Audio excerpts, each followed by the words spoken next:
మా ప్రభుత్వం నిర్ణయం తీసుకుంటుంది.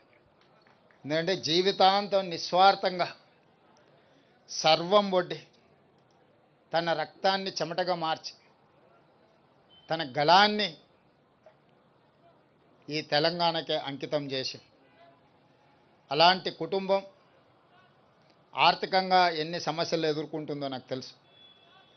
కాబట్టి ఈనాడు వారి కుటుంబంలో ఉద్యోగం ఇవ్వాలని, దీని ఒక స్మృతి వనంగా తీర్చిదిద్దాలని జయ జయ హే తెలంగాణ గానాన్ని పాఠ్యాంశంగా మార్చి వారి స్ఫూర్తిని ఎల్లకాలం ఈ తెలంగాణ ఉన్నంతకాలం తెలంగాణ రాష్ట్ర సాధనలో అందశ్రీ గారు పోషించిన పాత్రను శాశ్వతం చేయడమే కాకుండా వారు జీవితకాలం రచించిన రచనలను ఒక పుస్తక రూపంలో వారు రచించడం జరిగింది.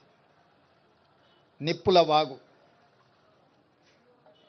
ఈ నిప్పుల వాగు ఒక స్ఫూర్తి, ఒక ప్రజ్వలన, భవిష్యత్ తరాలకు ఇది ఒక భగవద్గీతగా, ఒక బైబిల్గా, ఒక ఖురాన్గా తెలంగాణ యువతకు, తెలంగాణ ఉద్యమకారులకు, తెలంగాణ ప్రజా సమస్యల మీద పోరాటం చేసే వాళ్లకు ఒక గైడ్ లాగా పనిచేస్తుంది.